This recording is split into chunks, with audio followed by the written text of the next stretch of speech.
কাথির ঐতিহাসিক সুভাষ ব্যায়ামাগার সুদিনের আশায় দিন গুনছেন।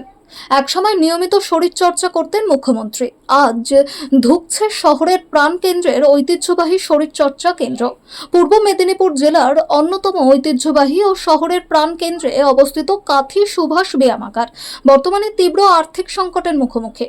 1947 সালে প্রতিষ্ঠিত এই জিমখানাটি একসময় মুখরিত থাকত অঞ্চলের বহু বিশিষ্ট মানুষের উপস্থিতিতে।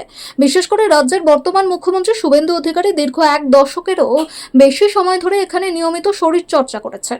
সেই ঐতিহ্যবাহী প্রতিষ্ঠানই চরম অর্থকষ্টে ভুগছে এবং এর পুনরুজ্জীবনের জন্য খোদ মুখ্যমন্ত্রীর দিকেই তাকিয়ে আছেন ব্যায়ামাগারের কর্মকর্তা ও প্রশিক্ষকেরা। সুভাষ ব্যায়ামাগারের দীর্ঘদিনের ইতিহাস অত্যন্ত সমৃদ্ধ। ধাপে ধাপে এই জিমখানা গড়ে উঠেছে এবং এর সমৃদ্ধির পেছনে অধিকারী পরিবারের অবদান অনস্বীকার্য। মুখ্যমন্ত্রী শুভেন্দু অধিকারী স্বয়ং এবং তার পিতা শিশির অধিকারী সহ পরিবারের সকলেই বিভিন্ন সময়ে এই সংস্থাকে প্রভূত আর্থিক সহায়তা প্রদান করেছেন। জিমখানার উন্নয়ন কমিটির চেয়ারম্যান পদেও দীর্ঘকাল ধরে যুক্ত রয়েছেন শুভেন্দু অধিকারী। তার ভাই সৌমেন্দু অধিকারী ব্যায়ামাগারের অন্যতম সম্পাদক। তবে বর্তমান রাজনৈতিক ও সামাজিক প্রেক্ষাপটে কমিটির অনেকেই এখন সেভাবে সময় দিতে পারছেন না, যার ফলে জিমখানার প্রশাসনিক ও আর্থিক পরিচালনায় বড়সড় শূন্যতা তৈরি হয়েছে। বর্তমানে জিমখানাটিতে গড়ে প্রায় 150 থেকে 200 জন সদস্য নিয়মিত শরীরচর্চা করেন, কিন্তু সদস্য থেকে প্রাপ্ত সামান্য মাসিক ফি দিয়ে জিমখানার রক্ষণাবেক্ষণ, বিদ্যুতের বিল এবং অন্যান্য খরচ চালানো অসম্ভব হয়ে পড়েছে। ফলে এক চরম আর্থিক অনটন গ্রাস করেছে এই ঐতিহ্যবাহী স্বাস্থ্য কেন্দ্রকে। 2002 সাল থেকে 14 সাল পর্যন্ত এই জিমখানায় বর্তমান মুখ্যমন্ত্রী শুভেন্দু অধিকারী নিয়মিত ব্যায়াম করতেন। তিনি ব্যায়ামের প্রতি অত্যন্ত নিষ্ঠাবান ও আন্তরিক ছিলেন। রাজনৈতিক ব্যস্ততার মাঝে গভীর রাতেও তিনি জিমখানায় আসতেন। তৎকালীন সময় মাত্র 75 টাকার মাসিক চাঁদা উনি নিয়ম মেনে দিতেন। বলে যান, আমি জিমখানার পরিচালক। ব্যায়ামাগারের প্রধান প্রশিক্ষক অনুপম কৃষ্ণ মাইতি, যাকে মুখ্যমন্ত্রী ভালোবেসে নাড়ুবাবু বলে ডাকেন, তিনি স্মৃতিচারণ করতে গিয়ে আবেগ আপ্লুত হয়ে পড়েন। তিনি জানান, 2002 সাল থেকে প্রায় 2014 সাল পর্যন্ত নন্দীগ্রাম আন্দোলনের উত্তাল দিনগুলির মাঝেও শুভেন্দুবাবু নিয়মিত শরীরচর্চা বজায় রেখেছিলেন। এই জিমখানায় এসে দীর্ঘ সময় কাটাতেন তিনি। নন্দীগ্রাম আন্দোলনের পরবর্তীতে রাজনৈতিক ব্যস্ততা বাড়ার কারণে মুখ্যমন্ত্রী শুভেন্দু অধিকারীর জিমখানায় আসা বন্ধ হয়ে যায়। বর্তমানে জিমখানার এই চরম দুরবস্থা তারা আশা করছেন সরকারি সাহায্য বা বিশেষ অনুদানের মাধ্যমে কাথি শহরের এই প্রাণকেন্দ্রের ঐতিহাসিক জিমখানাটি আবার তার পুরনো গৌরব ফিরে পাবে। হ্যাঁ, এখানে অনেকদিন করেছেন। আমি ওনাকে গোড়া থেকেই করিয়েছি। তবে প্রথমে আমি ওনাকে বাড়িতে গিয়ে করিয়েছি। তারপরে বছর 3 বছর 3.5 বছর বাড়িতে করিয়েছি। তারপরে নন্দীগ্রাম গন্ডগোল যখন শুরু হলো, তখন বাড়িতে ওই সময় তো আর বিকেলে থাকলেন না, তখন এইখানে নিয়ে এলাম। তো এখানটাতে অনেক রাত্রিও হতো ফিরতে ফিরতে। এক একদিন আমি 12টা 12:30তেও ওনাকে ব্যায়াম করিয়ে গেছি। আমি একা বসে আছি, তারপরে উনি ফোন করলেন, একটু রসুন যাচ্ছি, রাস্তায় আছি, দিয়ে তারপরে এলে ব্যায়াম করে খুব সিনসিয়ার, ব্যায়ামের প্রতি খুব সিনসিয়ার। যতটুকু সময় পেতেন সেটা মোটামুটি করার চেষ্টা করতেন। আর অনেক রাত্রে পৌঁছাতেন হয়তো, তো যারা বডিগার্ড থাকতো, গাড়ি সব কিছু ছেড়ে দিত, যেহেতু সারাদিন সঙ্গে আছে। ছেড়ে দিত। একদিন কি হয়েছে আমাদের মনে আছে, ঘটনা বলছি তাই। তখন রাত্রি 12:30, উনি ব্যায়াম হয়ে গেছে, কাউকে আর ডাকেননি। সারাদিন যেহেতু কাজ করেছে, কাউকে ডাকেননি, একা হেঁটে হেঁটে চলে যাচ্ছেন। তো আমি আবার সেখানে গিয়ে বাইকে করে বাড়িতে ছেড়ে দিলাম। এরকম অনেকবারই আমি বাড়িতে ছেড়ে দিয়েছি, বেশি রাত হলো। যতটুকু পারতেন তিনি আসার চেষ্টা করতেন এবং শরীর সম্পর্কে খুব সিনসিয়ার ছিলাম। কাজের ব্যস্ততায় যেটা পারতেন না তখন আর। কত সাল থেকে কত সাল অবধি? আমি শুরু করেছিলাম 2002-এ। তারপরে 14, মাঝখানে মাঝখানে গ্যাপ গেছে, আবার এসছেন। কখনো বিধায়ক কখনো আবার সাংসদ। হ্যাঁ হ্যাঁ হ্যাঁ হ্যাঁ মুখ্যমন্ত্রী হয়েছেন, কি বললেন? হ্যাঁ। উনি যখনই ওই ব্যস্ত হয়ে পড়েন রাজনৈতিক কাজকর্মে তখন গ্যাপ হয়ে যেত, আর তারপরে আবার আসতেন। কিন্তু এতই সিনসিয়ার এরকম লোক আমি দেখিনি, যে উনি এখানকার মানে ডেভেলপমেন্ট কমিটির চেয়ারম্যান গোড়া থেকে আছেন, ক্লাবের ভালো মন্দের সঙ্গে জড়িয়ে। ওনার ফ্যামিলির সবাই এখানকার লাইন মেম্বার। তো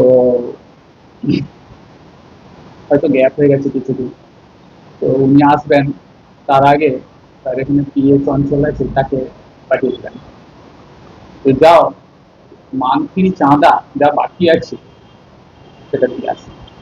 আমি বললাম যে চাঁদা টাঁদা কি দিচ্ছি, চাঁদা টাঁদা নেবো না। উনি লাইভ মেম্বার, তো চাঁদা দিয়ে আসে। ওই চাঁদা নেবেন না তো আমি কিন্তু ব্যায়াম করতে পারবো না, ওখানকার তো খরচ আছে, কোথেকে চলবে? আমরা যদি বিনা পয়সায় গিয়ে ব্যায়াম করি। চাঁদা কত? যে সময় চাঁদা নিতাম 75 টাকা। তো তিনি কিন্তু দিয়েই করতেন, আমার কাছে এখনো রসিদ আছে, যে ওনাকে কেউ তো নিত না রসিদ, আমার কাছেই থেকে যেত, কিন্তু চাঁদা দিয়ে দাম করতেন। আর সুবিধা অসুবিধা আমার বেশ মনে আছে, এই ঘরটা তখন নতুন হয়েছে, এই কাঁচের দরজাটা সদ্য লাগানো হয়েছে, তার মাঝখানে কদিন উনি আসেন, দিয়ে এখানটায় একটা মোবাইলে কথা বলতে বলতে বাথরুমে চলে আসে। তারপর বাথরুম থেকে যখন আসছে আমি বলছি দরজাটা আছে, দরজাটা আছে, খেয়াল করেনি। এই দরজাটায় মাথাটা লাগলো আর কি। সঙ্গে সঙ্গে পুকুরের মতো এত বড় হয়ে গেল। আমি যে বলছি দরজায় লেগে যাবে, দরজা নতুন লাগানো হয়েছে, না ঠিক আছে ঠিক আছে, আমি বরফ টরফ না না কিছু আনতে হবে না। ওই খোলাটা দিন 3-4 ছিল, 3 দিন তো ছিলই, সবাই জিজ্ঞাসা করেছে। তো এইরকম ছোটখাটো ঘটনা।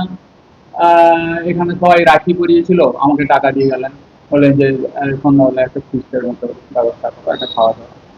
নিজেও খেলেন, ওনার জন্য আলাদা রুটি মাংসর ব্যবস্থা করলাম, আমি নিজে বেড়ে দিয়েছি এই টেবিলটাতে, ওখানটাই ছিল টেবিলটা, সব বসে রাত্রেবেলা খেলেন। ছোটখাটো ঘটনা এরকম অনেকই ঘটেছে।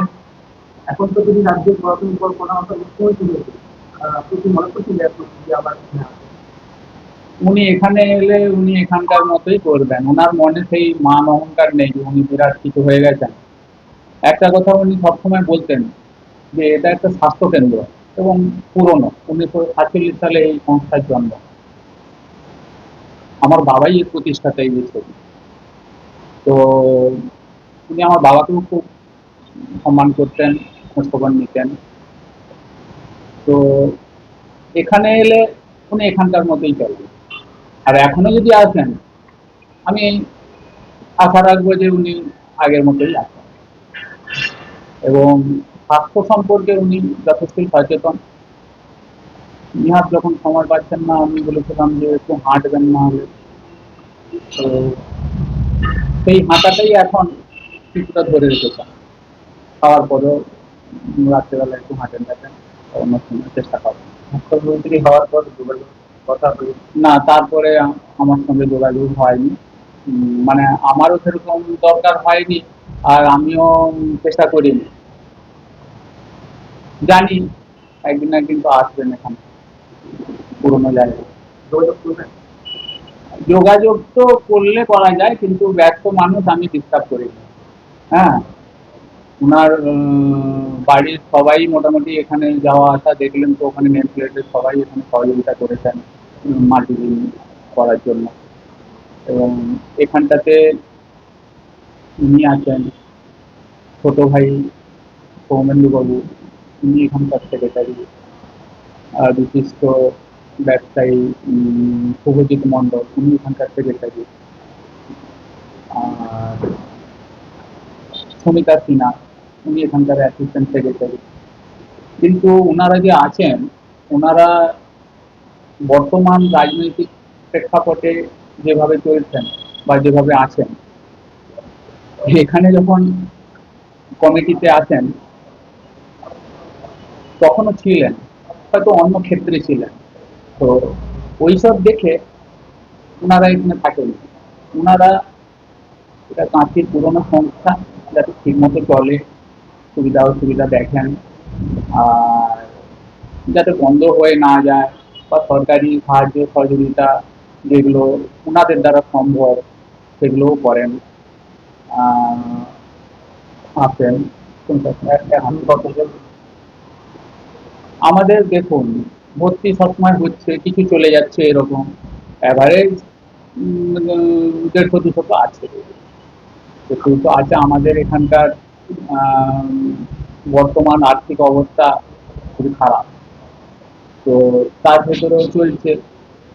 তো বর্তমান আশা রাখবো যে মুখ্যমন্ত্রী তার পুরনো জায়গা একটু ডেভেলপ যাতে করেন। উনি সবই খবর রাখেন, সেই আশায় আমরাও আছি। আপনার নাম? আমার নাম শ্রী অনুপম কৃষ্ণ মাইতি। তো উনি আমাকে নাড়ুবাবু বলে ডাকতেন, আমার ডাক নাম। এই সংস্থার কোনো আমি এখানকার প্রশিক্ষক।